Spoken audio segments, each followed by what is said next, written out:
because there we go. We're going to go ahead and record. Thanks so much for being on. Thanks so much for being on.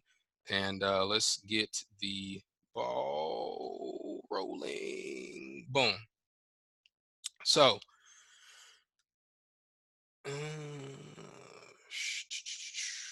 all right. So everybody, my name is Odell Bazell. This is the Impact Speaker Academy, where I teach, where I talk about how to help professional speakers maximize their impact and income through the business of speaking.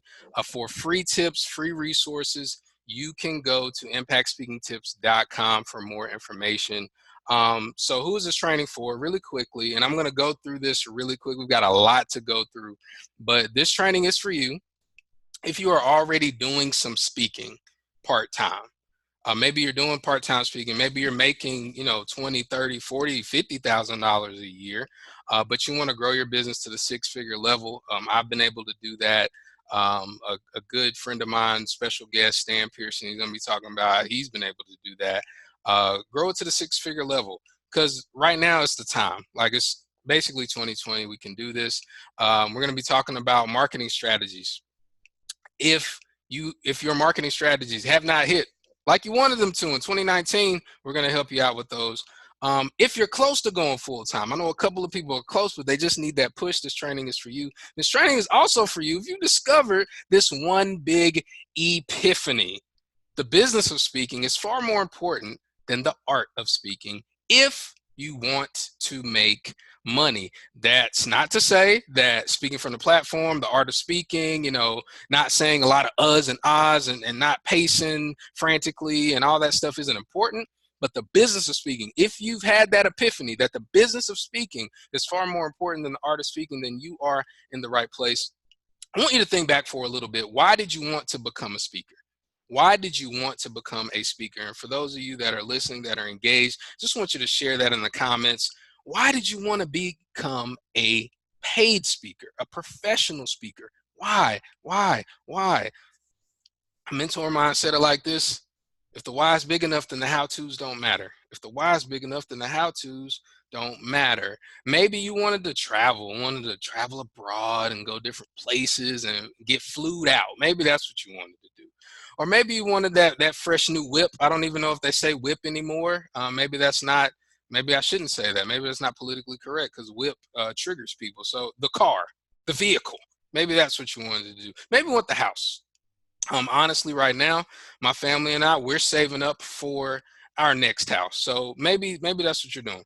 Maybe you just want to have your stuff paid off, whatever that is. Why did you want to become a speaker? And see, here's what happens. We're talking about leveling up, going to the next level. How do you become a six-figure speaker, multiple six-figure? Like, how do you do it? You really tap into the why.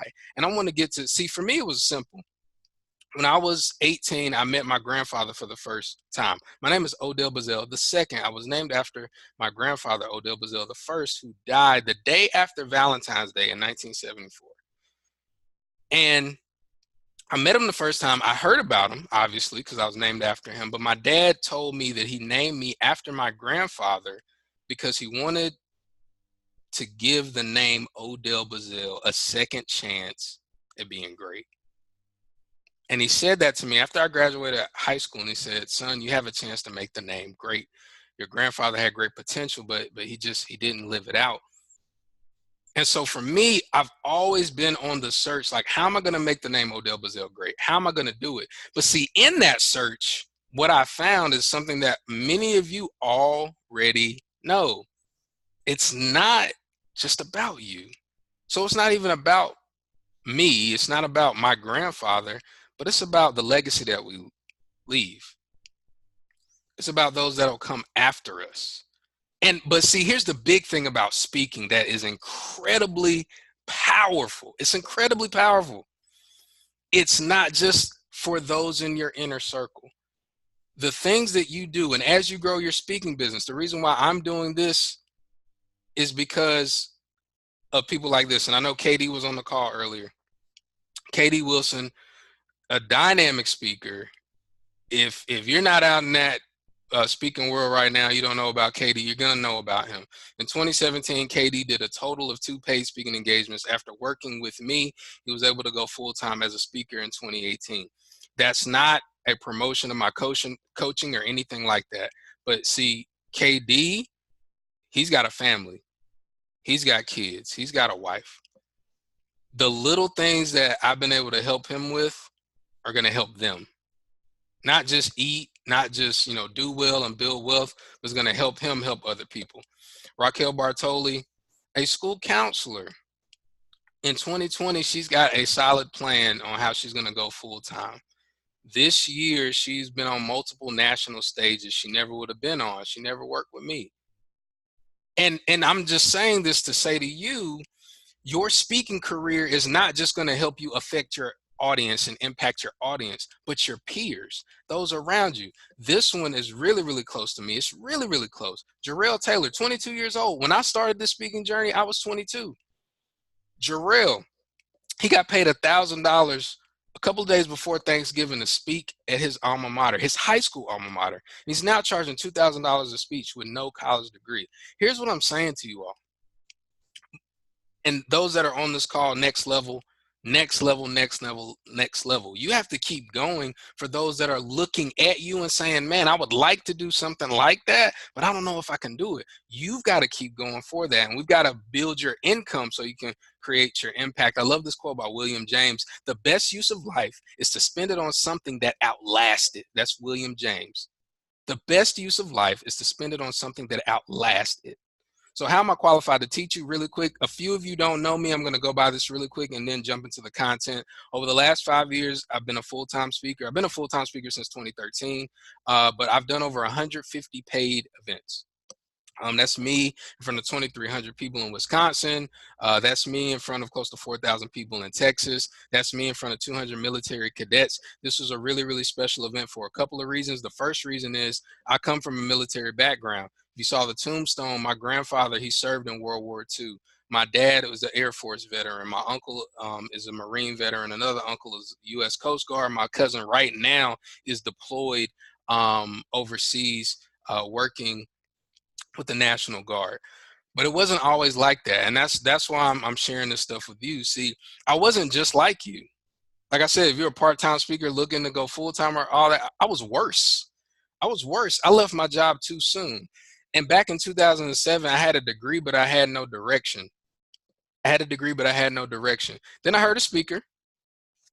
And that's just me. I had to work a job that I hated. Had to work for the sheriff's department. Never had enough money. I was broke. Heard a speaker that said something that changed my life forever. Here's the thing I want to point out with this. You idolize or you admire, you look up to different speakers, whether they're famous or not. But odds are, and because we're in this world, we see speakers all the time. Maybe you're listening to this masterclass, you're on this masterclass, and you never heard of me. You're like, you've done all this stuff? See, the spoken word changes history. I want you to get that. The spoken word changes history. And I know we have so many words nowadays with social media, with email, with the internet, with all these different things that sometimes the value of those words are diminished. But I heard a speaker that said something that changed my life forever. He said, perfected passion produces prosperity. As a professional speaker right now, your passion should be sharing words to help change people. It really can produce prosperity for you. And we don't need you to be a broke speaker. Hear what I say. I don't mean that to be offensive, but we don't need you to be a broke speaker. We need you to be abundant. We need you to be prosperous so you can continue to share your message. That's me and my mentor back in 2007. I got hyped, y'all. I got juiced. I was like, yes, I'm going to figure this thing out. I'm going to leave my job. I left my job in 2013 to speak. And by 2014, I was broke again. I saved up the money. I did all that. And I was right on the brink of going back to my job. But see, here's why I share it again, why this picture is important. In 2015, February 2015, it clicked. This is me reflecting as they were reading my bio before that event, before I went on stage. I had figured out how to book $15,000 worth of speaking engagements in 45 days. My wife and I and our children, we were living with my in-laws for about a month and a half. I was going to go back to my job working at the jail. But I figured something out. I booked $15,000 worth of speaking engagements in 45 days. I understood the power of how to consistently book speeches, how to do it. And so a lot of speakers, and many of you on here, you know what to do to get booked initially, but you don't know how to get booked consistently. And that's what we're going to be talking about. We have to go back to the good old days. Zig Ziglar, one of my favorite speakers. Infomercial, Tony Robbins up there on the top right. Les Brown. And then there's a young Odell Bazell right there, right? Fresh out of college. So first things first, you have to have these 4 elements. If you don't have these 4 elements or a combination of those 4, you've got to do that. If you don't have these elements, this masterclass might not be the best for you. We've got other resources for you, but going from beginning to the end, at the top, video. You need quality video if you're speaking. You're trying to go to the 6-figure level, you need quality video. They have to look at your video and say, wow, man, that person's doing it. He, she, they are doing it. You need quality pictures. If you follow me on social media, I share lots of pictures of me speaking because it's social proof. It proves to you I'm not just making all this stuff up, because people do make stuff up. Also, you need to be very, very good. Our special guest, Stan Pearson, he's going to be talking about 3 elements of how you can kill it every single time you get on stage. So good. And you need to have a website that's clear and explains what you do. That's just a screenshot of the top of my website right there. Impact, I provide dynamic keynote speeches that teaches student leaders the art of transformational leadership. And so what you've got to understand, you got to have those elements. If you don't have those elements, you can stay on the masterclass, continue to watch. But if you don't have those, the rest of this isn't going to make as much sense as you want. See, 2 of the biggest impediments to speakers earning 6 figures are obscurity and mediocrity. We're going to solve both of those right now. Let's talk about it. Step one, differentiate yourself in a crowded marketplace. I want you to put in the comments, when you knew that you wanted to be a speaker, how many more speakers started popping up? Like, I just want you to put a number in the comments. Like, how many more speakers did you start seeing all around you? You joined the groups on Facebook or different places. How many? Give me a number where it was like, oh my gosh, this person is a speaker, that person's a speaker, that person's a speaker, that person's a speaker. Give me a couple numbers. All right. Yeah, they're everywhere. Like roaches in the projects, y'all. Like roaches in the projects, everywhere. See, it was easier, and I put this back up. It was easier back in Zig's day, back in infomercial Tony Robbins' day, back in Les Brown's day, even back in 2007 when I was just getting started. It was so much easier. If you could stand up in front of people, not stutter, not stammer, not slur your words, not sound like you not know what you're talking about. If you could do that and have a message and have people laughing, hey, we're going to pay you. We're going to pay you. We're going to do it. Orators, or like orators of yesteryear, oh man, if you could speak confidently, concisely, clearly in front of people, you got paid. But see, now everybody thinks they can do it. Notice I said thinks. They think they can do it. It was easier back then. Right now, if you have a social media page, if you can get on LinkedIn, if you can do quality video on your phone, you can call yourself a speaker. So it's a crowded marketplace. Finding a speaker now for event planners is like, gosh, what am I going to do? And you're Waldo right now. So how do you differentiate yourself? That's one thing we're going to be talking about in this training. And I ask you this question: why should they book you and not me? Why should they book you and not Stan? Why should they book you and not book the thousands of other people that are in the National Speakers Association? Why? How do you justify your rate? Oh, I get paid this much money. I get paid this much money. Let's get into the training and the teaching really deep. Always come to the table with an offer for an investment or an honorarium, not a fee. Not a fee. Again, I'm not going to be able to go super deep into all this stuff, but words matter. When people say, oh, what do you charge? You always say, well, my investment is, or my honorarium is.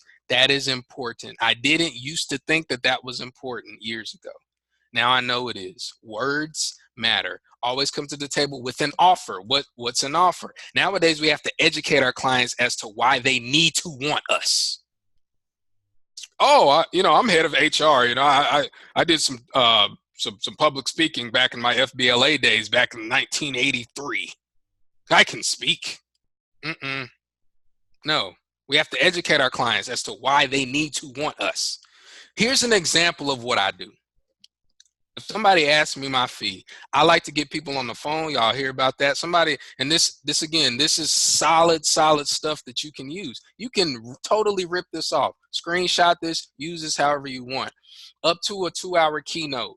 Well, that's $4,500 value. I've been paid more than that for 15-minute speech. 25 free books, event marketing video, a lot of events, a lot of people. Hey, all you have to do is get good lighting with your phone. You can do it outside. You can get mic'd up, say, hey, my name is Odell Bazell. I'm going to be coming in. I'm going to be speaking at the Pi Kappa Phi opening conference. I can't wait to see you all. We're going to be talking about transformational leadership and how you can make an impact on your organization now until forever. I can't wait to see you, meet you, shake your hand. Man, I'm excited. And then underneath all of that, you have B-roll footage of you playing. You make exciting music. You basically create a promo reel for those individuals. Well, Dale, I don't know how to do that. Well, you just use your demo video and put yourself talking in front of it and just say something like, hey, my name is Aaron. I'm excited I'm so blessed to be able to come to your event. Check out some of the great things I've done. I can't wait to shake your hand and smile and connect with you. Easy, do that. Put a value on that. Travel, lodging, expenses. If you do all inclusive, debrief with the leaders via Zoom after the event, a week after, set up a debrief, a free leadership video series for your audience. You do all of that, and then you add up the total value and like this is what it's going to take. How valuable would my service be? And for me, I do a lot of work in education and work with students. And I love to ask this question: how valuable would my service be if just one student was able to utilize what I offer 1 to 5 years from now to get a job or start a business? How valuable would that be? And then let them think about that. Or better yet, show them screenshots, give them receipts, because in this day and age, you need receipts of everything. Show them screenshots of those students, of those audience members that reached back out to you, that sent you that email to say your book changed my life, your speech changed my life.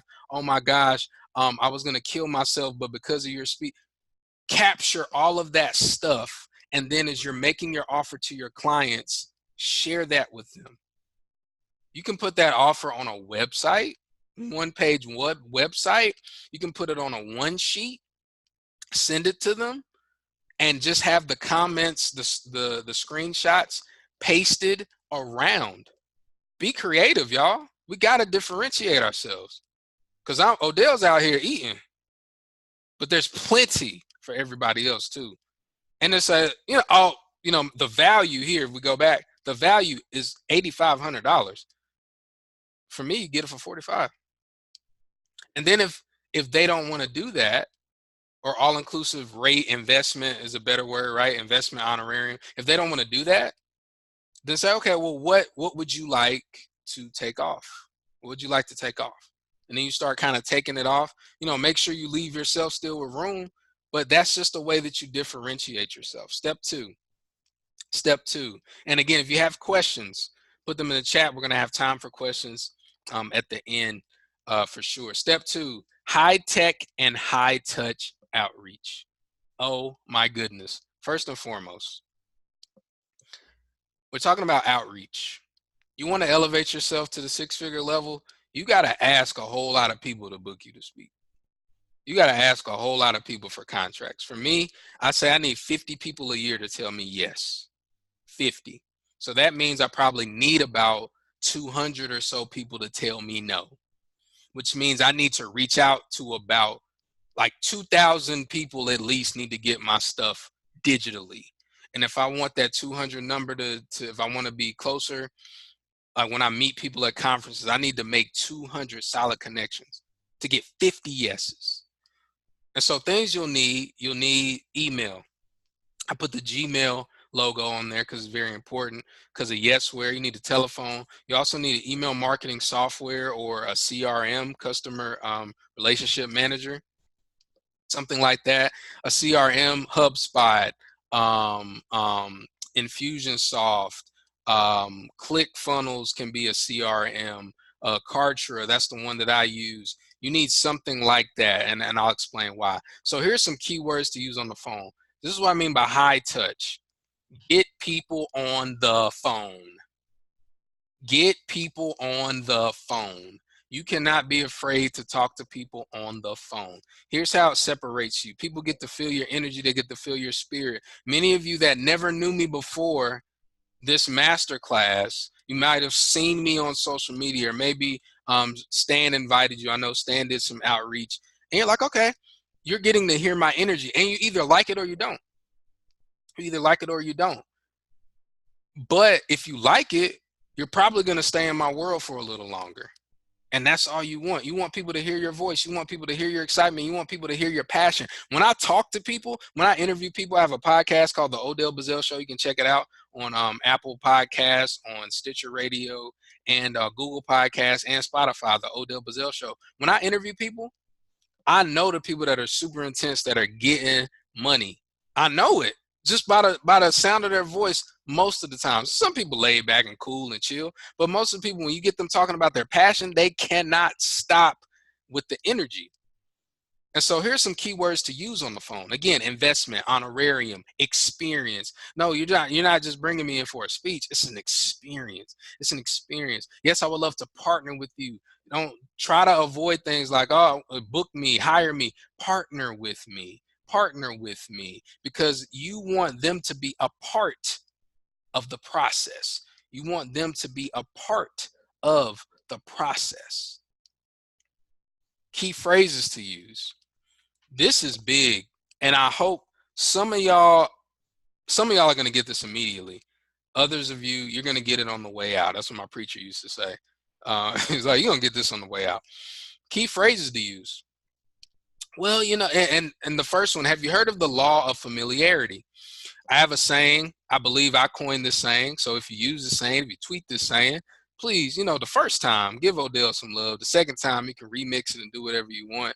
And then after that, it's yours. But familiarity dulls remarkability. Familiarity dulls remarkability.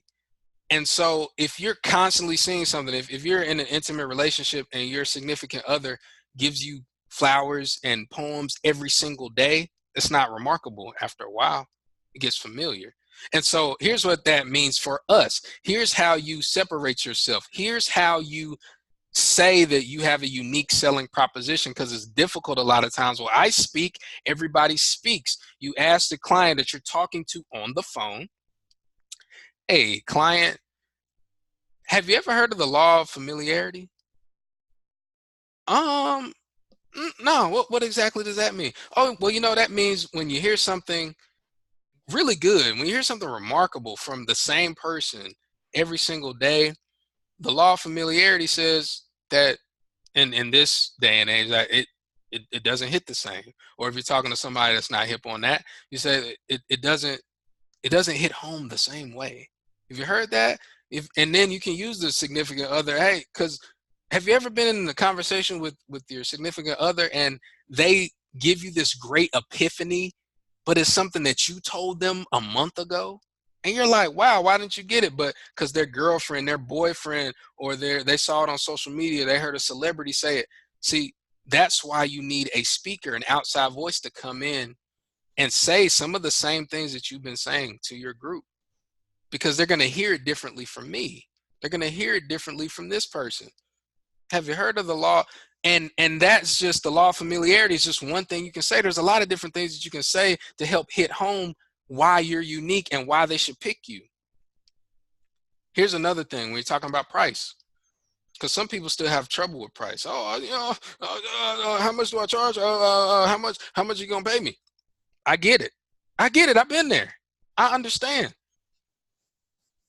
But here's something that you can say. We go back to the offer sheet. Have all that stuff, and they're like, ooh, Odell, that's nice. I don't know. What do you charge? Well, I appreciate you asking me that, Stan. You know, I've been doing this full time for the last 7 years. I love what I do. It is more than just a business to me. It is a calling. It is a vocation to me. And so I tell you that just to say that it's really important that we're able to partner. So I gave you the offer, like this is everything that you're going to get. This is the investment. We've been doing well with this for a while. How close can your group come to that number? And see what that does is, first of all, it lets them know, hey, it positions you like, yo, I've been doing this. And if you haven't been doing this for a long time, say, hey, this is a big part of my business. This is a big part of, you can still use the calling, the vocation, all of that. How close can your group come to that number? It shows them, it tells them that, hey, you're flexible. Spoiler alert, speakers that have been in the game for a long time still negotiate.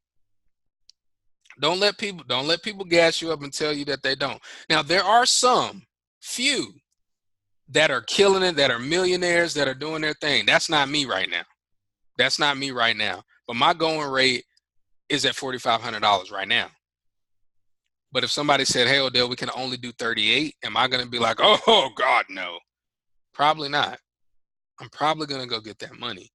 So how close can your group come to that number? Use those. Here's another thing. As we're talking about high tech, high touch. Use a cold email filtration system like Yesware. You have to send emails. I know people hate cold marketing. I know it hurts. Cold marketing is not the end all say all, but it's something that it will continue to grow. I know a speaker of mine is a CSP, certified speaking professional, speaker friend of mine, a guy I look up to, mentor, coach. You might have heard of him. I name drop when I talk. Delatoro McNeil, he's killing it. He's been killing in the game since I was a pup in the game. Delatoro sends a whole bunch of emails. I use a cold email filtration system. So like Yesware, and there are tons of them out there like it. You can look up Yesware. It is a Google Chrome extension. So what you do is first you find the decision makers. You put them on a spreadsheet. The email, the college or the organization or the company, first name, you go in there. Figure that out. How do you find those people? You stalk other speakers like me. If you want to do college stuff, stalk me. Stan is going to be coming up in a few minutes. I'm going to be bringing Stan up. Find out what organizations brought them in and put them on that list, and you reach out to them. In a short email, you ask them about speaking opportunities. Don't be clever. Don't be clever. People get thousands of emails all the time. Don't try to act like you know them. You don't know them, and they know you don't know them. So don't act like it. I'll give you an example. Here's a cold email example. This is what I send. And Sierra, that's my assistant. She sends out emails for me. Look at that email. I do lots of orientation speeches. Hi, Office of Orientation. It's not even the person. Are you or your department planning on bringing in any speakers to campus to welcome and motivate the class 2024? One sentence. They can look at that and say, no, I'm good. Or they can look at that and say, well, actually we are looking at, and then, oh, by the way, P.S., if you are planning, this may be of interest to you. Oh, let me see what this is about. Short and sweet. But Odell, don't you want to, again, cold. They're cold. So cold is all about quantity. It's all about quantity. So as quickly as you can get them to the point, oh, by the way, my clients told me to send emails like this. Think about that now. We're going to be talking about that in step 3. But just do that by the thousands. By the thousands at the right time. Send out emails like this. This is what I teach my coaching clients. They get results. They get opens. They get people, because it's quick. You can see, are you playing? Yeah, actually we are. Let me save this in a file, or actually we're good, whatever. After they say, because I love getting emails like this, oh, Odell, we've already booked our speakers for the next 2 years. I'm like, oh, okay, whatever. We don't hire speakers. Okay, sure. Not interested. Great. After they say that, because they will, and again, this is cold email. You say, great, I appreciate you getting back to me. Is it okay if I send some resources, free videos, books, articles to help your students, your staff, your group, your association become/produce transformational leaders, or whatever your outcome is. And then 50% of them will respond back and say, oh yeah, that's fine. And then you put them on your candidate list. They're candidate. They're warm. You put them on a warm nurture list, and then you consistently give them value via short, concise emails via your CRM. So again, to review, Yesware allows you to do mail merges. Yesware, I believe HubSpot does too, and other CRMs like that. But I choose to use Yesware because it's a Gmail Chrome extension, so I can do it out of Gmail, so I'm not being flagged by any of the spam police that usually police CRM outreach and different things like that. Consistently send them value, short videos. And so you got to know what events they book speakers for. You got to know what outcomes they are looking for, which leads me to step 3 before we get to our special guest. Now, I'm really excited about bringing him on. Become your client. Become your client. Who is booking you to speak? People. People. Become them. We treat this, and because that's what we're looking to do. We're, oh man, can I book 30 speeches? Can I book 40 speeches? No. When I say I need 50 people to tell me yes. 50 people to tell me yes. Become your client. You have to get your PhD in marketing. And a big thing about marketing is simply just having your value out there for people to see. And if they see it and they like it, then they'll inquire about it. That's all. But you got to help them see it. Again, we're curing obscurity and mediocrity. Here's some college events. Your client will go to those events if they're in the college world: APCA, NACA, notaweb.org, Magna Pubs. Also, the Elite College Speaker Summit, who sponsored this masterclass. We'll be talking about that a little bit. But they go to these places, youth market events. Go there. Think about your industry. Think about your industry. Where do the event planners go? Discover who plans the events that need speakers, then learn what they eat, drink, where they congregate, and what problems they need solved. In my market, I know this like the back of my hand. They don't want to bring somebody in there that's going to bore the students. They want to give the students a couple of takeaways and want it to be fun. They want it to be entertaining, engaging, and educational. I'm going to talk about that a little later. But how do I do it, Odell? Because if I can't email them, what am I going to do? Remember, we're building our candidate list by cold emails. Here's something that this is a secret weapon, and I said this in the emails and the different things I sent out. Here's what's important. Interview them for your podcast if you have one, for your blog, for your job, for a special project. Interview them. People don't get interviewed. I heard this from a publicist. This is information I paid for. I'm going to give it to you. I told the publicist, I said, yeah, this is what I want to do. This is what I'm trying to do. Da, da, da, da. She's like, Odell, so you have a podcast. So basically you're your own form of media. See, a podcast is basically like you having a radio show. That's media. If you do a video podcast, it's like you having a TV show. It's media. It's media. You're a media personality, Odell. Bring people on your media. Oh, by the way, interview people that you want to work with. Blew my mind. So I want you to think about this as you're on here. When I say become your client, many of you on here have already been hired by people to speak. Odell, I want to get more. I don't want to get more. I want to get more. Go deeper. It's 2019. It's reflective time. For the next couple of months, it's going to be reflective. The end of the year, beginning of the year. Reach out to those clients that gave you love when you was only charging $500. Reach out to them. Oh man, Miss Smith, Dr. Smith, thanks so much for hiring me. You know, I want to interview you, I want to talk to you. Find out what conferences they go to. Find out what continual education that they have to go to. Learn about them. What language do they use? What problems are they?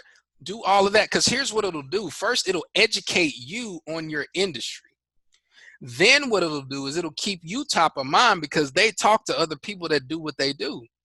Oh, we need somebody for us. Odell interviewed me for, I wonder if I interviewed somebody from LinkedIn yesterday from Southern Utah University. I had never heard of Southern Utah University.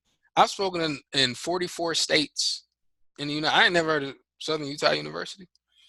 This guy, and again, LinkedIn, the only reason I did it is because he connected with me and he said hi. He does some consulting on the side. I said, hey, this is what I'm doing. I love to interview you. He oversees a lot of programs that pay me. He's never hired me before. By the end of the conversation, he is basically telling the listener to book me. Think about that. He didn't know me before. LinkedIn reached out. You need to do that. That's how you step up. That's how you double your income. You go deeper. Do you think that guy that I interviewed knows other people? Of course he does. He told me the conferences that he goes to. So I know he knows other people. Y'all see where I'm getting? Are you picking up what I'm putting down? This is that next level stuff, y'all. And you continually do this. Then you have a whole grouping of things. You interview all these people in this space, and then you can lead with that. Maybe you even reach out. Now, this is just an idea that came to my head. Maybe all you do is reach out for cold. When you reach out for cold stuff, maybe all you do is reach out for an interview. Maybe. I don't know. That's just something to think about. Here's a bonus solution before we talk about the last part. The bonus solution. And again, we're at 9:08. So I started the content teaching at about 8:40 something. And so think about how much deeper you can go. Just on a little bit of information I shared with you. Here's something else. Shadow a professional speaker and open for them. I'm a professional speaker. I've done this before. Why don't it, and if it's okay with your client, if it's okay with your client, because I had to okay this with my clients, bring your own person on the road to open for you. If they want to get into professional speaking, make sure you say, hey, make sure you give a very energetic thing. I shared the case study, KD Wilson. He did that. We went on the road together, went to a couple of spots. He shared a few minutes of his story, introduced me. One of my clients became his client. I'm cool with that. There's plenty to go around. Odell, why are you sharing all this information with us? Because there's plenty to go around. There's plenty. And you'll find out, for those of you that have gotten there, once you get to the $100,000 to $150,000 level, you're like, man, I need that 250. How do I get that 250? How do I get that 300? 300? How do I get that? Shadow professional speaker. I'm opening this up for you. If you want to shadow me, if you're near where I am, where I'm speaking, and you want to do this, just leave your email in the comments. You can do this for me. Get that joint video, and let's make moves together. Step 4: get a team to help you. You will not find one successful speaker that did not have a mentor. I want to introduce you to mine. Before I unmute everybody, before I unmute him, because I know he's going to have some things to say. Stan Pearson II, I could give you all of the official things, all the states that he's spoken in. He's spoken internationally. He's done all these great things. He's best-selling author, motivational comedian, media personality. He's been on TV a bunch of times. He's also a washed-up basketball player as well, who thinks he's good. He still thinks he's good. But the thing about Stan I want to share real quick is when I came into speaking, 2008, did my first paid speech. I met Stan in 2009. I was a babe. I met him at a conference that speakers can showcase at. And Stan basically just pulled me to the side and he said, look, man, there's only a few things you need to know. Like, first of all, to do well, like, you can't be boring. You got to entertain the folks. But also then you got to know who to reach out to and what to send them. and you keep doing that, you'll be good. He gave me that advice, and he is, I can't say this before I bring him on and I stop sharing my screen and all that stuff. He is probably, and I don't think I've ever told him this, the funniest slash most engaging speaker. A lot of the stuff that I do now in my speaking is because I watched him. I watched him tell stories about his family. I watched him tell stories about his relationships, and I said, man, I can do some of that too. So this is somebody who I looked at years before we ever collaborated and connected. So I'm just blessed that he's on here, blessed to have him as a business partner. Again, the EliteCollegeSpeakerSummit.com is a sponsor of this. So I'm going to stop the share. And I'm also going to unmute Stan so he can get on it and talk about what he's going to talk about. Dang, where are you, bro? I can't. I see you, but I'm trying to unmute you because okay, there you go.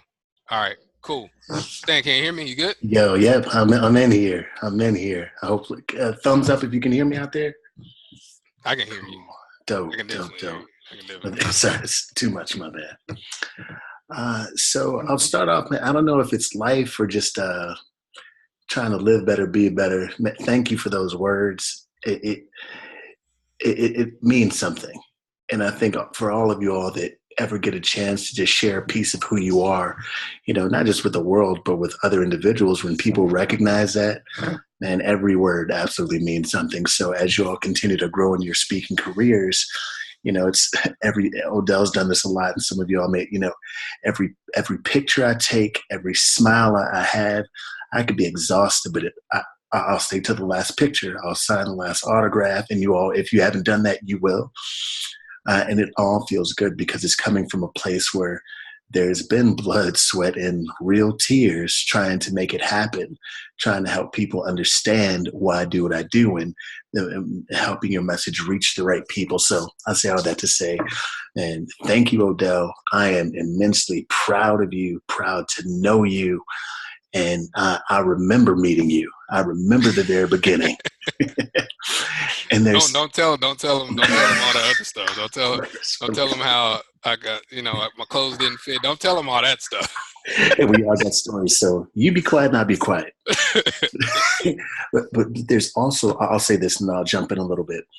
I also appreciate that you listen to what I said. I think something that people above me that, kind of help mentor me coming in would say, thank you for listening to what I said.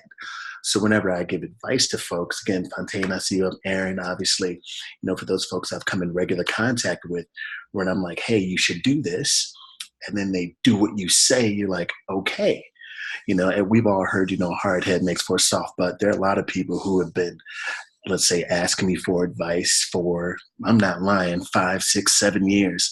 And I can tell you to this day, they've taken only the advice that I've done for them, if that makes sense.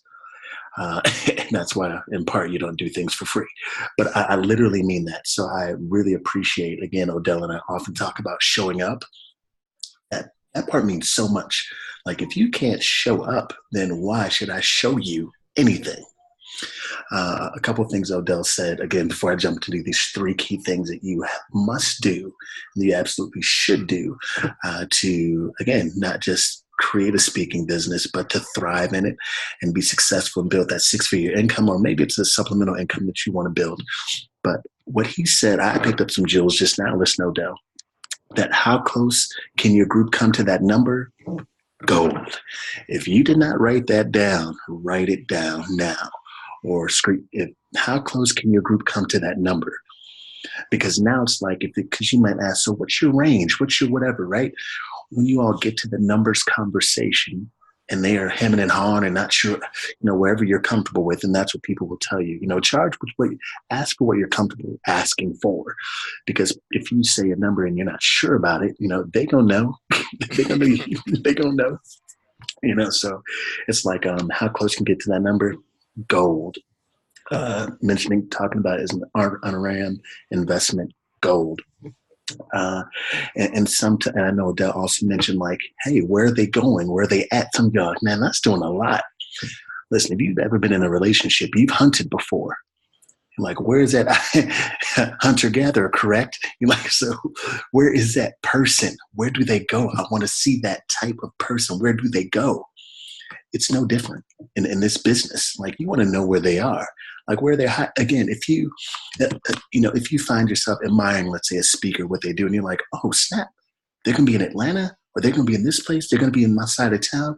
I have to find out how to get there, or listen, even in jobs, if you want to make, money, then you find out where the wealthy people shop. You find out where the wealthy people eat, and then you go there. Do you understand? So there's people talk about recessions, but there's an entire economy of people that the recession does not touch, in part because they are where the money is. Go where the money is. And I say all that to say that even when you begin, charging, you can always come down. Okay. And I'm sorry, Odell, I promise I'll get to it, and I'll fire up those 3 points. But you can always come down. It's really tough to go up. It's really tough to start at $500 and then charge somebody $3,000. It's really tough, because that means you have to have done a whole lot of stuff to be able to justify now charging 5 times that.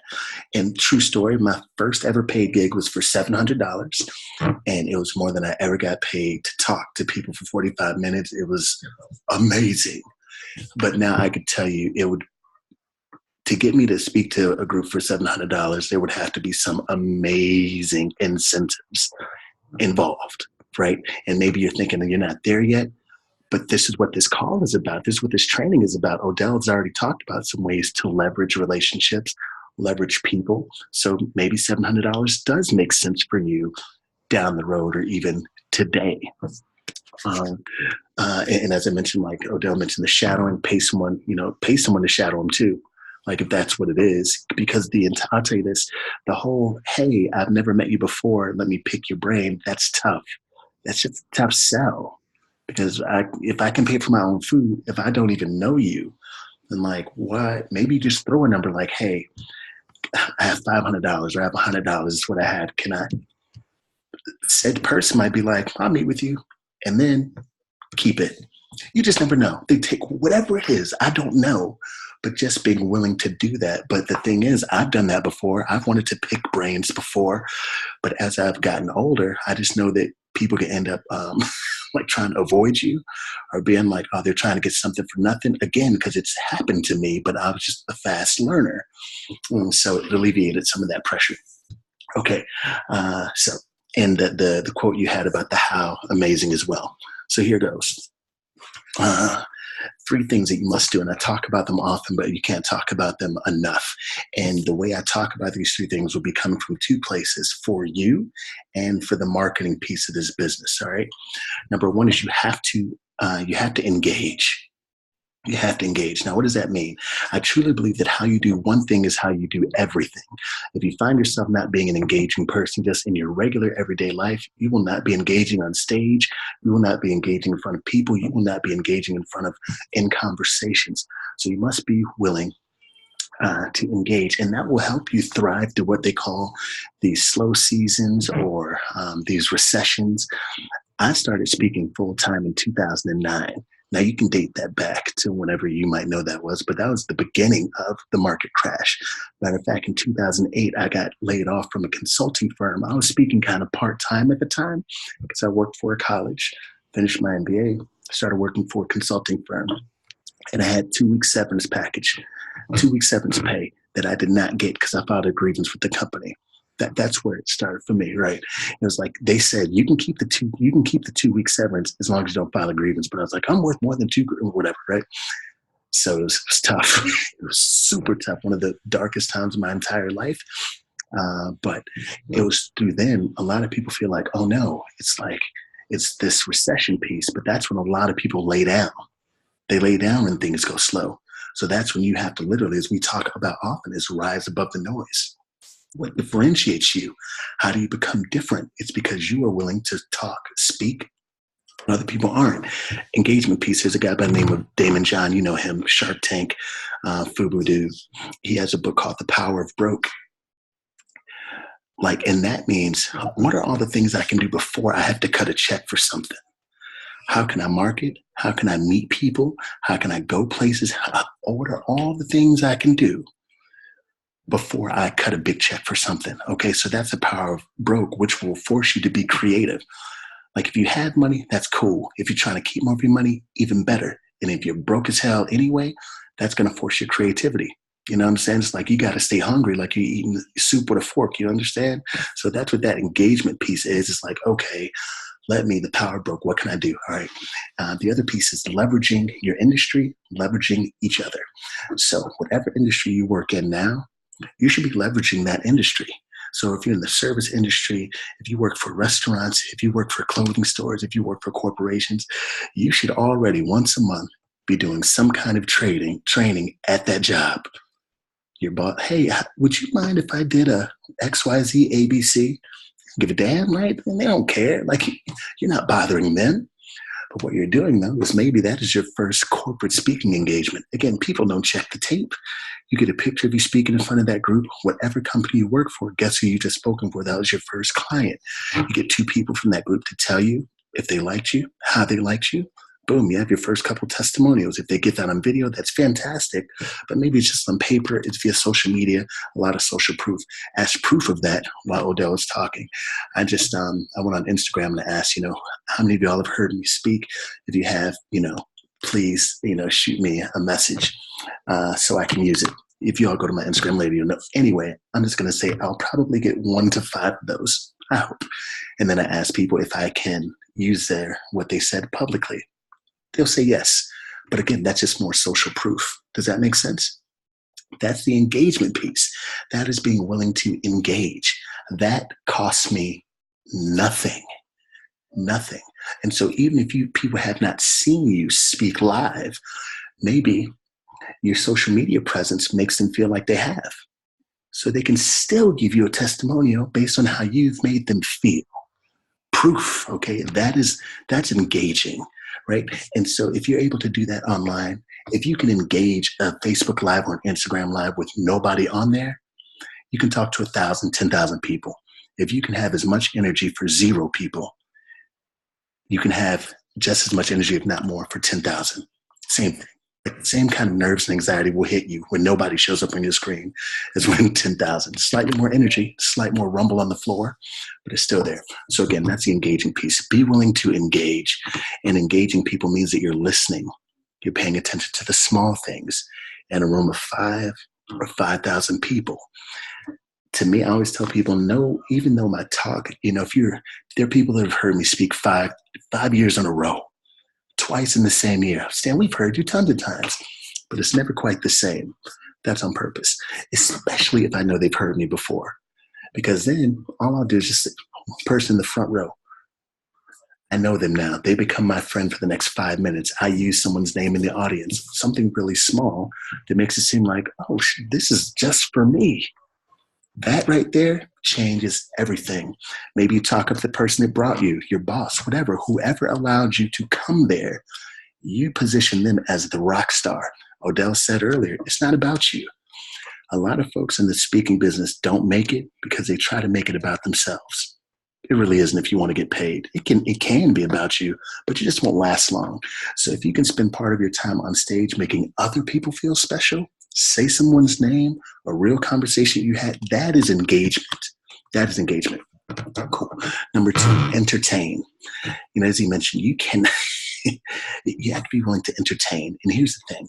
Even if you don't find yourself funny, even if you don't find yourself like, you dance, you don't sing. You don't dance, you don't sing, you don't do those things, right? That doesn't have to be entertainment.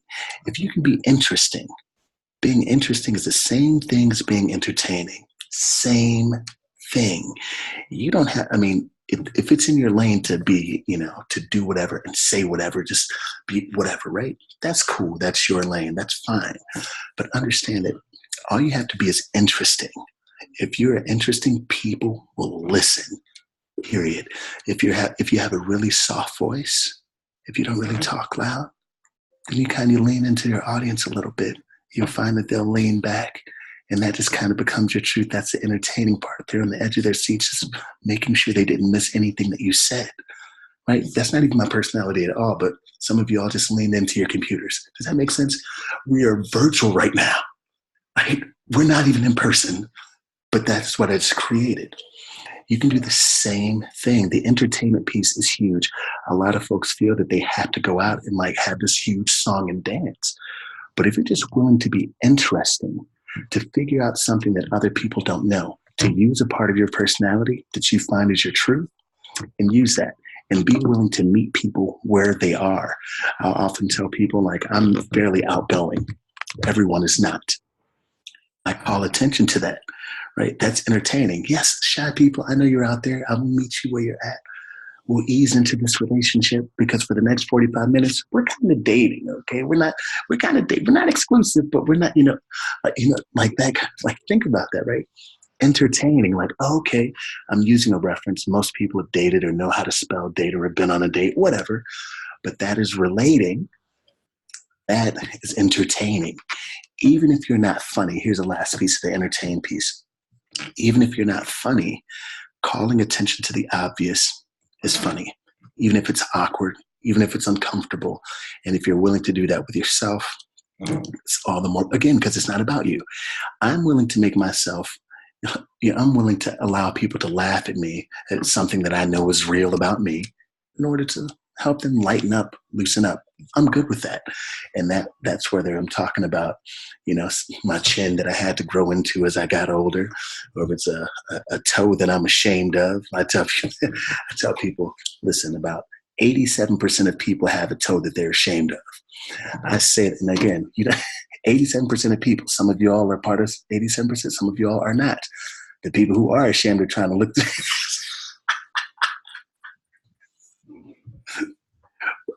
listen, I mentioned stats that are certainly made up, but they sound legit. People believe them. I let people know that I made that up. But still, I include myself in the 87%. I'm like, listen, I feel like 9 of my toes were raised in a great neighborhood. They had a great education. They're really good. And then there's like one toe that literally sell drugs, nobody's looking, skip class all the time, had a horrible life, bring it up. People like, what?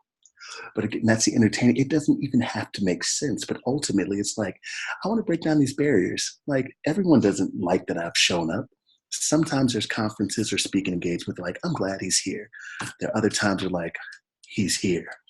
So let me just break down those walls. I'm comfortable enough in my own skin to talk about things, to make people go, okay, he's human. So if you're willing to mention something that says they're human, you'll win every time. That is entertainment. Okay. Last but certainly not least, be willing to educate. All right. Now, you can educate by way of question. That's also very important, right? You don't have to be a know-it-all, but you have to be, hey, did you know? Boom. Those are headlines. You want to make people go, oh, right. And I use the term also, hey, that's Googleable. That's Google. You can look that. That's look upable, right? But I'm willing to say those things because, again, we don't have to know everything, but it's our job to be thought-provoking. We want to be the kind of people that people want to take you home. Like, how can I get more of this person? How can I see more of them? That's who we want to become. And you are that way. You're that person if you're able to engage, if you're able to entertain. And lastly, as I'm going into right now, I'm going to finish briefly. You're willing to educate. So I wrote a couple notes while you were talking. In the education piece is, as Odell mentioned, educating people on, or even your clients. Like, how often did you listen to your parents growing up? And a law of negotiation is being quiet, stating your claim, and then shutting up. Right? Let there be that 10 seconds of awkward silence. Because again, so many people think they can do what we do. They can't. Like, that's why, and I have a better understanding of that, understanding at my skill level. I've never went into a doctor's office and felt like I can perform surgery. but I will ask some questions that's about what they do. And we have to stand firmly on our 2 feet, knowing that we know what we're doing and they don't. And that's a very fair question. How often did you listen to your parents? Most people don't. Does that make sense? Right? So that's educating them, because you have to, again, meet people where they're at. They're in disbelief. And that also gives them some shine. Yeah, you're good. They should listen to you. They're just probably not going to. All right? A couple more things, just to real. All right, great. So Odell also mentioned some of the education piece, and from a standpoint of building your own platform, using your own platform. But again, podcast, blog, I'm saying by this weekend, I don't care how busy you are, you can create something.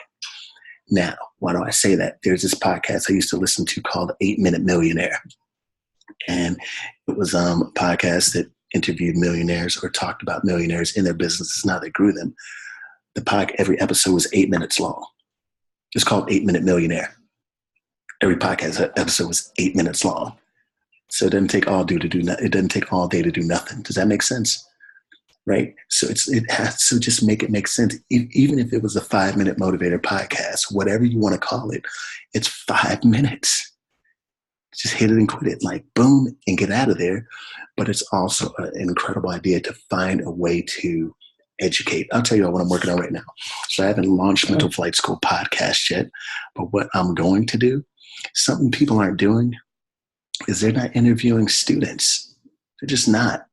Like, nobody talks to students, yet everyone's trying to help students. So Mental Flight School is going to be interviewing students. Who's going to be coming to the person who has all the answers because he's been talking to all the students? Me, right? So it's creating, like, being the vehicle, right? It's kind of like when I was doing more stand-up. Like, it's like, man, how can I be on this show? How can I get on that show? I just created my own show. It was Stanley and Friends that I was hosting once a month when I got back from LA. I became the show. So then people came to me. Comedians came to me because I was producing the show. The same thing goes for you all, sorry. And any type of media people, we are in a very attention-driven world right now. So even people you don't think want to be famous, right? And so interviewing them will give them the time that they need to show that particular skill set. So that will help you. Here's the last couple of things. I'm sorry, Odell. In early on, just in the intro, Odell mentioned just kind of your work ethic and as you grow. And I just want to let you all know that everything around you will be affected. Like, when you begin to ascend, everything will be affected. The people you're around will be affected. The people you regularly engage with will be affected. The things that you'll see in your social media timeline will be affected. It will change. I believe 1,000% that your timeline is a reflection of who you are, who you're thinking of becoming, or who you already might be. Yeah, a lot of times we wake up and we're like, I can't believe, what am I seeing on my timeline? Well, that's your timeline. That's who you're following on social media. That's who you're looking at on social media. So what does that say? We always believe that we're a reflection of the people we hang around until you find out that you're hanging around the wrong people. Aside from that, notice that people are always watching. I need my social media to be consistent with my brand. That's the engagement piece. People are engaging me that I don't know are even watching. So now I can't even take a chance on messing around too often. Sometimes I have time, and I do, which I shouldn't. I'm getting better. But all the old frivolous, controversial issues that I can't provide educational value to, I try to stay away from. If I can make it an educational component, I'll fire at it. If I can't, I don't. I unfollow folks that are not consistent with my brand as well. Engagement is really important, because I thought there's a couple of different chaplains at different universities that are checking out my Instagram stories, like over the last 6 months. I've never met them. I don't know where they're from, but I was like, chaplains at universities are following my story. Like, it was kind of odd, but again, it kept me mindful, because they never like anything. They've never liked anything I've ever posted, but I see them in my stories. So now people can obviously, virtually stalk, which is cool. I'm comfortable with that because I know anything that I'm posting is consistent with my brand. My engagement is consistently on point, and that is what's going to elevate me above the noise. Here's the last thing, wrapping it all up, is we talk about, like, why would someone, book you instead of me? Odell also said something like, there's more than enough info content there's more than enough to go around. Also, number one, there were times in the entertainment piece where, oh yeah, as Odell mentioned, you have to have good video or good pictures. All that shit's important. Lighting, everything. There were people who were not better than me, but their video was. Okay. There are people that were not better than me, but their video was. And at some point, I probably wasted over a year being pissed off at lackluster speakers getting picked for conferences before I decided to step up my game. Because it's like, I'm going to be mad at what is. I can't do anything about that. It's time to up my level, up my game. So if you all invest in a selfie light, I know Aaron has one, right? Invest in a selfie light. Any picture you take should have good lighting. Any little selfie video, it's in my book bag right now because I have a ring light and also have a selfie light. Any video you take, any picture you take should have great lighting. If you work somewhere that brings in speakers, bring in speakers, because that might be the way that you get to pay for your own private masterclass. People don't even think about that stuff. I worked for an institution. I brought in strong speakers. Guess who I got to spend the day with? Guess who I got to talk to? I put $3,000, $4,000, $5,000 in their pocket. They were happy to talk to me for 2 or 3 hours. So even in the place that you work, they probably do professional development if you're still doing this part-time. If that's happening, find a way to get different offices involved, to bring in said speaker, and then you have your own private masterclass there. So I hope that was really helpful for you all. Sorry, I went a little over. But again, that engage, entertain, educate. If you do those 3 things, people will want you on their stage in front of their people daily and often. I love it. I love it. Y'all, we appreciate your time. Trying to keep it to about an hour, but we want to open up for Q&A because, again, this is a public service. Like I said, there's no offer.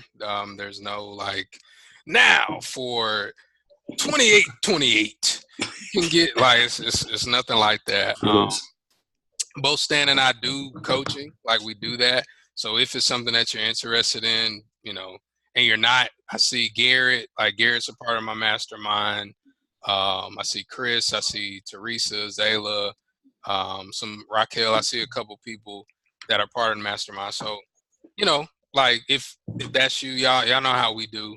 This is your time to ask questions, though. If you're good, if all of this was great, what I want to do for the people that were on here, for the people that were on this class that took some time, if you want a replay, if you want to look back at this, just pop your email in the chat, and then I'll send you the replay link. But I think this was really, really good. It's the first time I did, as I said, is any holiday special rather, any holiday special. Any questions? Does anybody have any questions for me? Any questions for Stan? Don't be shy. And this, honestly, now shut up. This is an amazing. I listen to these a lot, or I end up on some of them. Odell gave a wealth of knowledge. This was good stuff. I took notes. It's really, really good stuff. Don't forget to mention the Elite Speaker Summit too, for those who might be interested or want to click around. Yes. This masterclass was sponsored by the Elite College Speaker Summit. At the Elite College Speaker Summit, what we talked about in becoming the client. So I'll give you just an overview of that. Thanks, Aaron. Appreciate you for being on. Just gave you, like I said, this was sponsored by it. One big thing, and I mentioned it, with participating, with other speakers, right? Like opening for other speakers, collaborating. in this time of great competition, the way you rise with your competition is to collaborate. When I first met Stan in 2009, I perceived him as, oh my gosh, that's the competition. Like, he's a black guy, I'm a black guy. We're gonna be speaking like they're gonna pick him instead of me because he's been in the game a little longer. I don't want to talk to him. But when I spoke to him, he said this to me. I don't know if you remember this, Stan. It was like, listen, the better you are, the better chance is for me to get booked because they're not going to look at you and say, oh, and I don't know who all was on the call. I don't want to offend anybody, but that the black guy wasn't good. We're not going to bring another black guy back. Because it happens, by the way. Straight up. That it happens. It's what it is. Yeah. So he told me, he said, look, the better you are, good question, helps me. Like that's the thing. So I see a question from Fontaine. Stan, you wanna tackle that? Yeah, so a couple things. Number one, as I mentioned, charging kind of what you're comfortable charging, and that may mean a number of things. So if you're in the very beginning, and again, I feel like this is the head start that we didn't get. I would certainly start off by asking, hey, so what's your budget? Maybe they've already told you we got nothing, right? But even free costs something. So if they're saying absolutely like nothing, we got zilch, we got nothing, right? Maybe it's them bringing in decision makers from another. I don't know if it's a company, if it's people, an organization, but maybe they bring in decision makers from another organization. Maybe they flag if it's a nonprofit. If they're not getting paid, then they can flag the news, or the paper to come and cover it. They can contact the Chamber of Commerce because it's like, hey, generally, if you say, hey, what's your budget? They say 100, they say 500, they say 1,000, whatever, right? What's your budget, right? They say whatever. You can say, generally my speaking fee is 2,500. I would say, as you kind of get in the game, I would tell people now, don't start less than that, if you can help it. But either way, right? So generally my speaking fee is $2,500 or $3,500. You can say whatever feels good to you, quite honestly, especially if you're going to do it for less than that. Generally my speaking fee is $3,500. Since, let's say, if you're having trouble getting to that number, as Odell mentioned, if you can do this, I'll do it. And that's up to you to figure out what list of 5 to 10 things makes it worthwhile. So let's say if someone hits me up and they say, Stan, we only got $2,500. Like, okay, so how many people are going to be in the room again? I don't know, 8,000 or 800, right? Or 800 people. Even if it's 500, 300 people, my mind and the way that you all will begin to think already is I'm like, 500 people in that room, I'm going to close those 500 people on something I got cracking. See, the problem is a lot of speakers are just thinking about, I get the chance to be in front of these people this one time. When you're a speaker, when you're an influencer, getting in front of 500 people is just an opportunity to get in front of another 500 people, another 1,000 people. We are simply marketing our message because we believe that people need to hear it. So that's why I'm in front of them anyway. So just be thinking, how can I get in front of more people? So have a list of 5 to 10 things that you want them to be able to do in order for you to get in front of their group for less than your fee or for free. Does that make sense? I love it. Let's get to some of these questions. Can Garrett say, okay, Chris, yeah, if they can film you, yes. So Fontaine, try to get as much as you can out of it. To echo what Stan said. Yeah, photographer film. Yeah. Also, saw another question. Aaron asked about a book. She said, should she start on her book and add that value? Should you wait to add that to your investment or add its value now? I'll jump in real quick. Get the book out. You know what I'm saying? Like get the book out. If there's something that you're working on, and by the time you close that deal, like if you know, like let's say you close the deal today, if you know that by February the 13th, you got to have those deliverables, Oh, that's gonna motivate you to get it done. I know somebody who closed the deal with books. She didn't have her book done yet, so that's something you can add if that helps close the deal. That's the big thing. If it helps close the deal, it helps you move forward to that. But Aaron, let's get the book done. How Yeah. far are you? How far are you in on it? How far are you in on it? What are you saying? How far are you in on it? I can't hear you. I unmuted you. Did you mute yourself back? Stop pressing mute.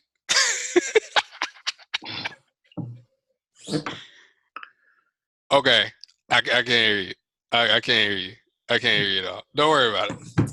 Yeah, type it. Cool. But yeah, if you have a book, definitely, if you're working on it, like get it done. And so this is the next 2 weeks, like Christmas time, unless you're in a weird market or a unique market, start cranking out content. Write the book, get the book. We had another question here about the Elite College Speaker Summit. Gary asked about that. So since he asked, I'll talk about my part, Stan, and then Okay. you talk about yours. The Elite College Speaker Summit is super unique. If you all have heard of the APCAs, the NACAs of the world, and stuff like that, basically what me and Stan have done is we've combined an intense speaker training boot camp with an APCA, NACA professional development training for higher ed folks. And so what that means for you is that if you go to a APCA, you go to NACA, there are entertainers there. There's, the people that were on America's Got Talent, on American Idol, that are performing there. And then they've got like 15 speakers. And so usually the speakers are the ones that don't get the attention because we're not exciting. People have events, they create events for a comedian, they create events for a band, but for speakers, oh, well, we do that conference every other year, on the odd year, on every odd month, or whatever. Like that. So it depends. With the Elite College Speaker Summit, is for speakers, by speakers, with higher ed people. So the higher ed people are going there. We're going to educate them on they're going to educate each other on how to better do their job, how to work together, how to get promoted. But we're also going to be adding the piece as, okay, how can we better work with you to produce quality co-curricular events? So Garrett, what that means is, and then I'll let Stan go, what that means is you get time with them. If you're VIP, you get a networking reception with them, like where you're just talking. And Gary, you're all about networking. Like you're just talking, kicking back. Hey, what sports do you like, or where did you graduate from? You're just talking to them, being people.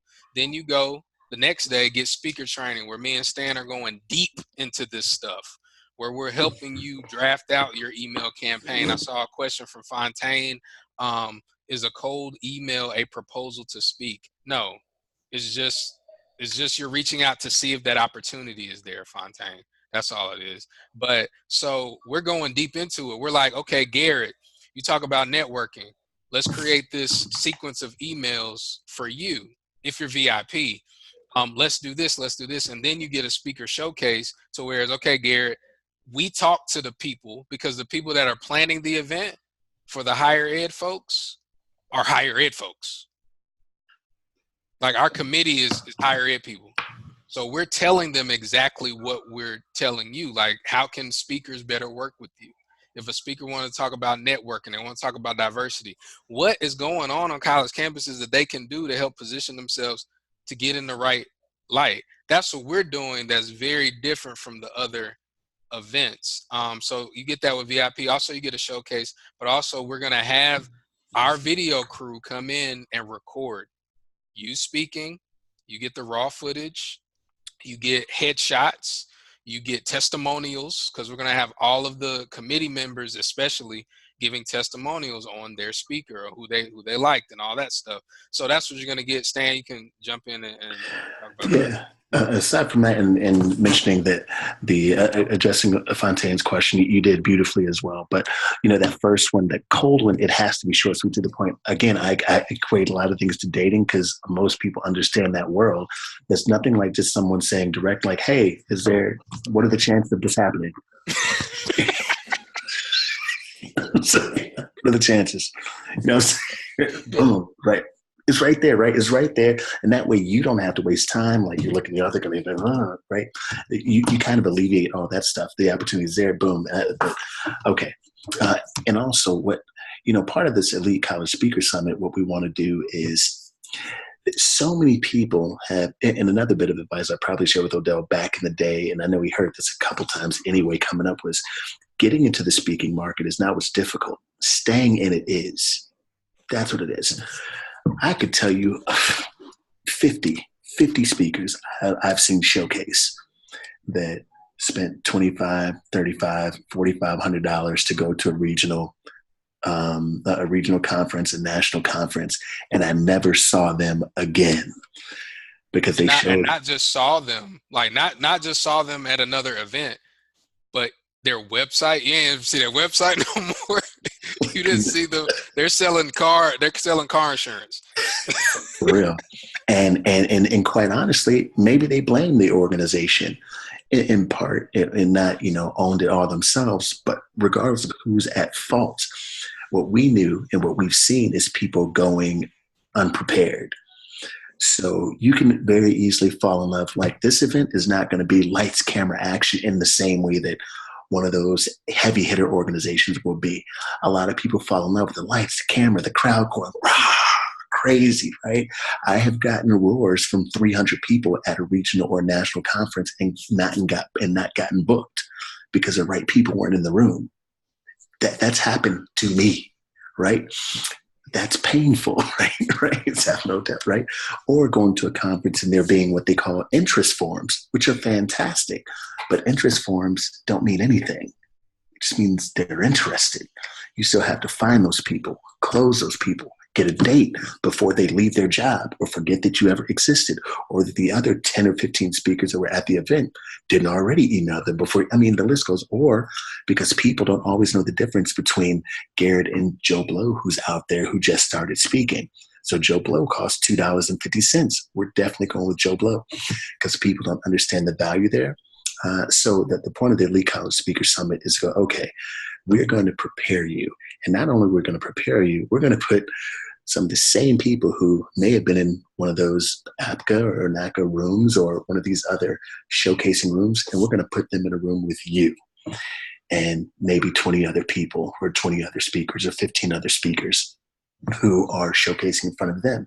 Now, the sheer numbers, heck, if we have 5 advisors there, I'll tell you this, there's 6 on our planning committee. If we have 6 advisors in the room, that's 6 more people that you're guaranteed to talk with, that can pour into you. 6 more people that you're guaranteed to talk with versus I hope that at this after hours hangout thing, after I've been up for 12 hours, I get a chance to talk to someone that I made, and then you find out the person you were building a relationship with was a student that wasn't even the president of the organization and was leading you. Again, for those of y'all who are listening, you have no idea what we're talking about, but you will, because we want you to get experience in these different organizations. We want you to. But what we want more is for you to be prepared when you go. That is what we want. And as I said to Odell years ago, and I'll still say to this day, I only win if you win. Small minds would have you think that, man, I hope these speakers are trash at this conference, because then when they see me, they go, right? But think about it. If you're number 4 showcasing and the 3 people before you were trash, a third of the room is already gone. So now what? And hopefully the people left in the room are decision makers. But more than that, unfortunately, speakers are the kind of folks that they're like, if these people weren't very good, well, Stan's not going to be good either. I'm leaving anyway.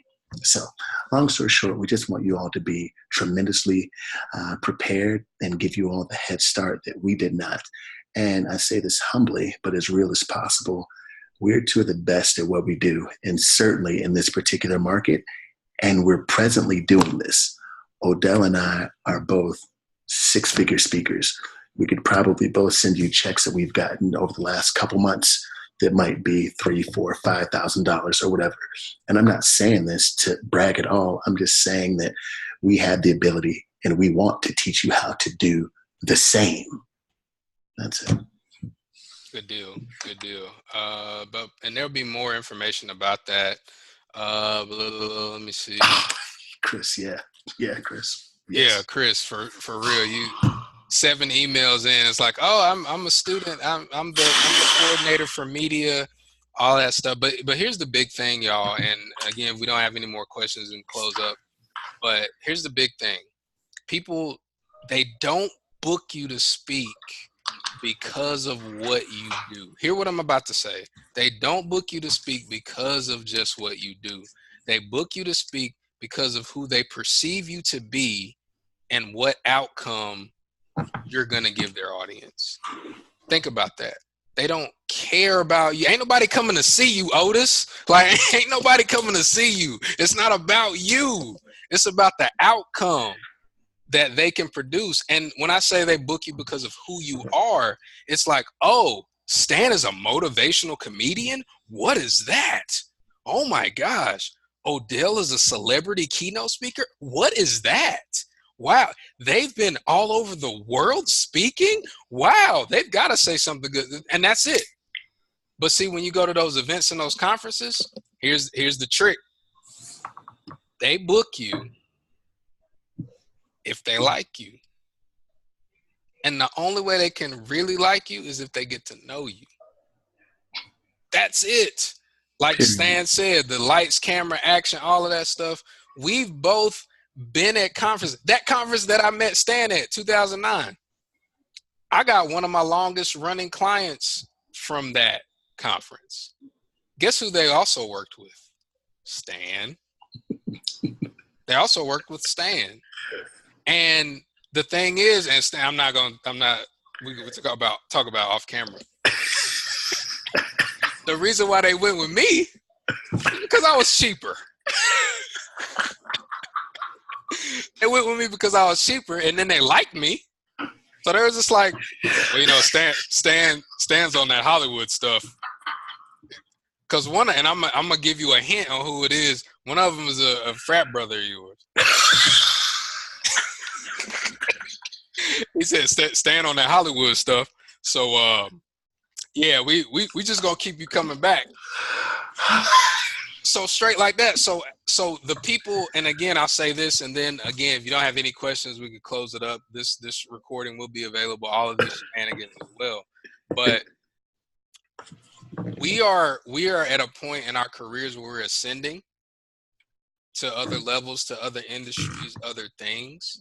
And the best thing that we can do is make it better for Garrett to work with a client, to make it better for Aaron, to make it better for Fontaine, to make it better for Teresa, to make it better for James, to make it better for Fred, to make it better for Daphne, to make it better for y'all, to make it better for Chris. Like that's what we can do. And because once we do that, it'll allow us to move and transition. Because I'm gonna tell y'all something, and I didn't even mention this in the training. Speaking ain't even the thing, y'all. It's a vehicle. It's not the destination. Yeah. It's not even the thing. And we're not finding that out until 5 or 10 years later. But go ahead. I'm sorry. Right. It's like, I remember, and I showed you the picture. I'm like, yo, if I can get these speeches, if I can get these speeches, if I can get these speeches, if I can get these speeches. I've gotten the speeches. I've gotten all the speeches. And it's great. But then what happens when you want to build a family and it's like, dang, babe, I'm going to be gone 20 days in February. I'm going to be gone 20 days in February. I'm going to be in Canada in February. And my wife's not going to be there to warm me up. I'm going to be gone. My birthday is February 3rd. I'm going to be in Canada alone. And I'm turning 35, a special birthday. I'm supposed to get some special love that day. You know what I'm saying? Like, it's supposed to be special. I'm not getting nothing special. I'm being on the road. And will I'll I be come? gone for Valentine's Day, actually. You know what I'm saying? And that's it. It just and again, I'm not saying this is not woe is me, because I'm coming home with chicks. I was going to say that sounds like a very lucrative month. That February. That sounds Absolutely, like you're paying for absolutely. dinner in March. She'll be fine with that. But yeah. So, but like Stan said, and he said this: you're marketing your message. So then what happens, Garrett, when you've marketed your message for 10 years to the next generation, then those people, they're going to be CEOs. They're going to be directors of HR. They're going to be like, man, Garrett, I remember you. Man, what are you doing now? They can hire you. Or you write that best-selling book, Aaron, and it's like, yo, I became a New York Times best-selling author because I was a speaker 10 years ago in this market, and now all these people have grown up. You have that opportunity. And so that's what I want you to be thinking about. When we're talking about going to the next level of six figures, it's like, that's great. That's where you go. That's where you get. That's what's up. You eating, you're living well, you're sleeping good and all that stuff. You're comfortable. You feel safe because you're in a nice neighborhood now. You feel safe. Cops going to come quickly, but then after that, so speaking is just a way for you to do that. It's a way for you to articulate yourself, to explain your process of how you live life, how you work it. And then you can do whatever you want. Right. Like you can literally, never mind. I'm gonna shut up before I say something. Y'all, my mastermind people know I be talking crazy, so I'm not gonna say nothing. I have guests here, so I'm gonna be good.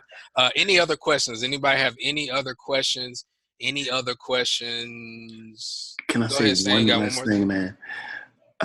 Number one, create a system now. Again, if I had to start all over again, I would be quicker to create something that I could sell to someone else. That's number one. Okay, so think about your business, your message, how you create that.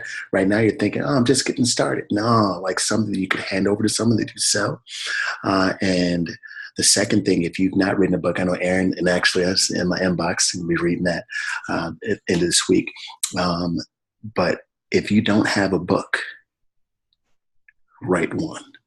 I would do that first. As I'm kind of getting my message going, because then people don't throw away books. They throw away business cards. They throw away postcards. They throw away flyers. They throw away brochures.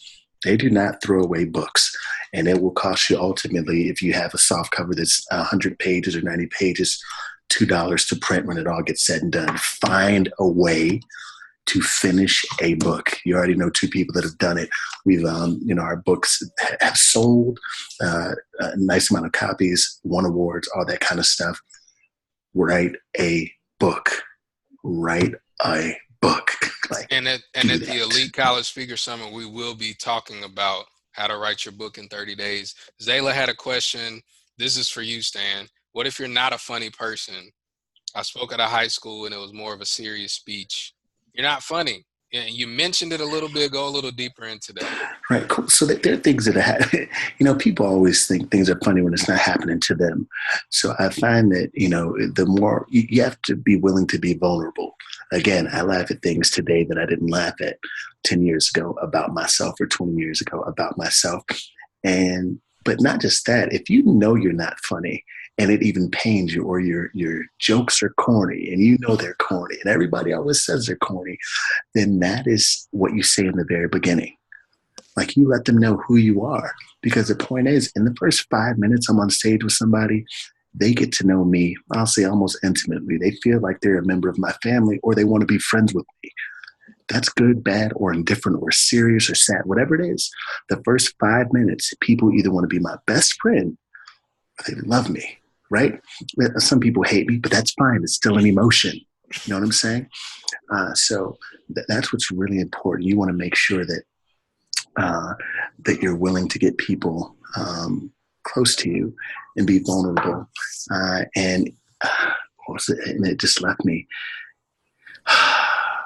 Oh, there's a guy by the name of, I don't know if y'all have ever heard of a show called Marvelous Miss Maisel. What was Marvelous Maisel? It's on Miss Marvelous. Golly. Anyway, and it's actually a really great show. This marvelous was amazing. Anyway, there's a guy by the name of Noah Garden Schwartz, who's a stand-up comedian, and now he's a writer for this show. You can Google this on Netflix. But I used to have this boutique talent agent called the Pearson agency, called the Pearson Project, and he was one of my acts. And his comedy, super genius guy. His comedy, super dry. So dry that if you didn't know he was a comedian, you'd be like, yeah, is this supposed to be funny? He actually was one of my acts that showcased at an APCA. I said, hey, man, when you go up there, before you get all the way in, just let them know how dry your comedy is. Just let them know when you start off. No bullshit. You got up there, let them know it's dry comedy. Y'all will figure it out as we move along. He crushed it. Crushed it. They loved him, but in part, Zayla, because he let them know who he was in the very beginning. So if you let them know in the very beginning, listen, I'm not funny. I might try to be, and it's probably gonna hurt, but okay. You see what, like, you can do that. I'm telling you to use what I just said. Try it out. Just try that. Like, tell them that you're not very funny. You might try to be a couple times, but it kind of hurts. But just try that and see what happens. And even serious things to bring, again, I discuss serious topics, but I'm able to, again, give people a bit of a soft heart, maybe a little bit of a smile, to be able to ease in on the more difficult subject matters. But again, that's something we could talk more about offline, and certainly some we'll discuss at the Elite College Speaker Summit, because it's important. Anyway. Fontaine says she's funny. Tell a joke. Tell us a joke. Tell us a joke. You gonna tell a joke? No, shit. Not for free. She said not for free. I ain't telling By the way, all of you all, at some point, if you already have not, do an open mic stand-up. That is what I challenge you all before. I'll say before the new year, but by March, each and every one of you all on here right now should do an open mic somewhere in town. That is where you find out what you're made of. That's easy. Do it. That's easy. You wrote your first book, your second book. Congratulations, but it's not geared towards high school students. Zayla, is that who you want to speak with? You want to speak to high school students? She said no. Okay, well, that's okay. So, okay, you can do karaoke.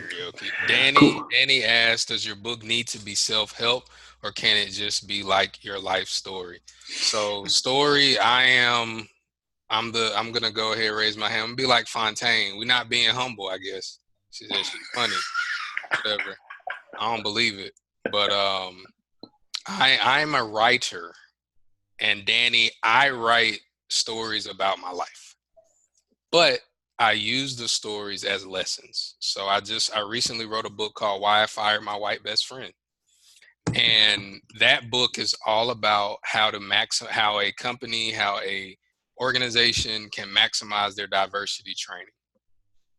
Now, that book is very controversial, I've found out.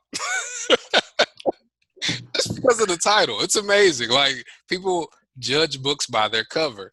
But people in the news and the local media are like, oh my gosh, we've got to do something about that book. We've got to write about that book. And see, here's the thing, Danny, you want your life story to teach somebody else. People love to hear stories that sound kind of like theirs.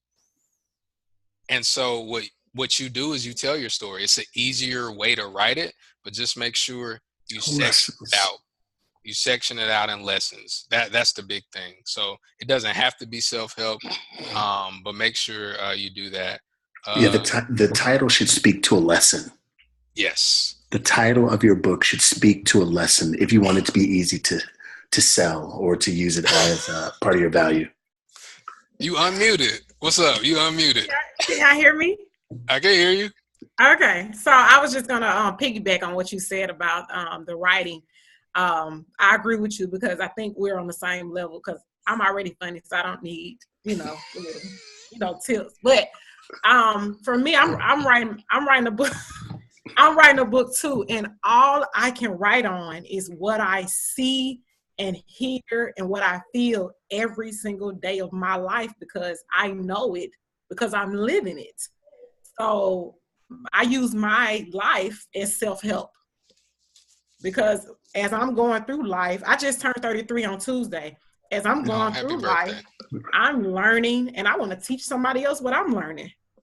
You know, so I'm using my day to day, and even as with my speaking career, I know you can already tell that I'm new, but I've decided to focus on one subject, and that's forgiveness. And I feel like that's a broad subject, no matter what race, no matter what your religion is. We all need forgiveness, or we need to be forgiving for something we've done. And I feel like I talk about that more because of the fact that I'm dealing with it myself. And so it goes back to say about the book, I can only write what I know, and I want to speak on what I know. That's good. I like that. Yeah, I'd also say, like, and now is the time for all of us. I don't know what it looks like for our social media to begin to mirror the brand or our books that we're working on.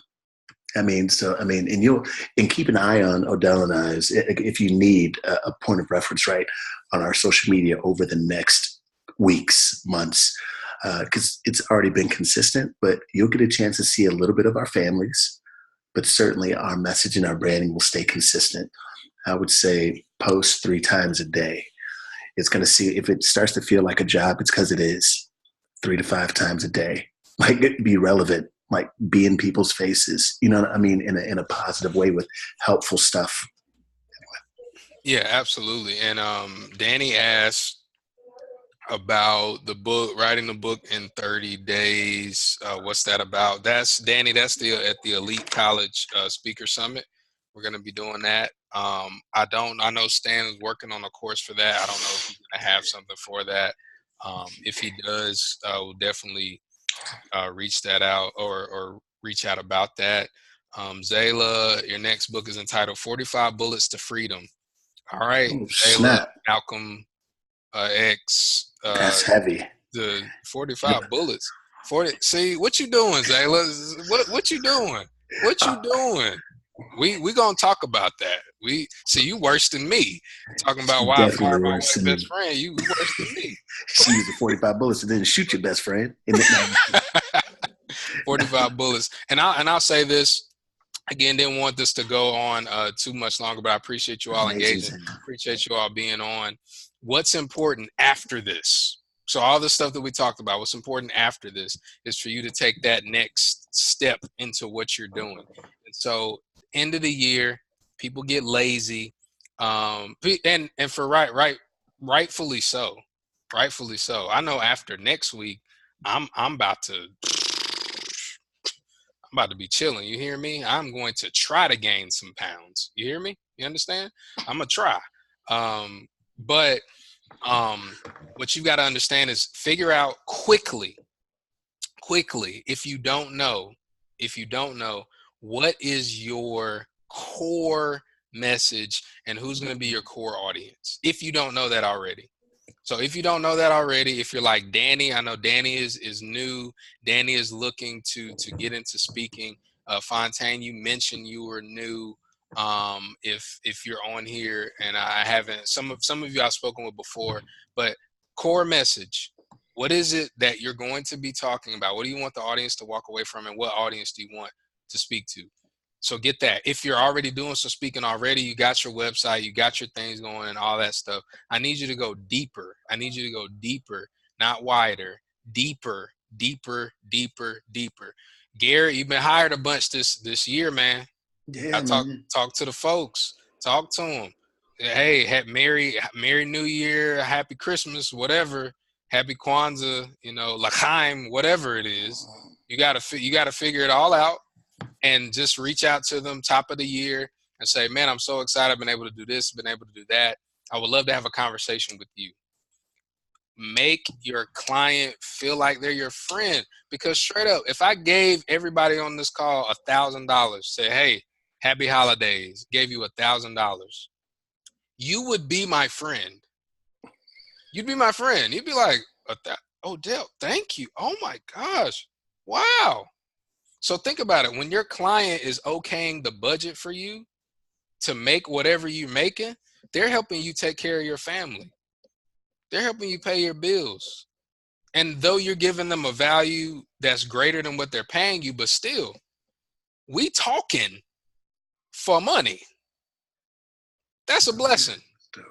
That's a blessing. So pour into that person. I tell all my clients, especially around the holidays, I'm like, look, we friends. You help me feed my family. So what I do with my friends, I communicate with my friends based on where our relationship is. Me and Stan, we talk about all sorts of stuff related to business, related to family, related to all that stuff.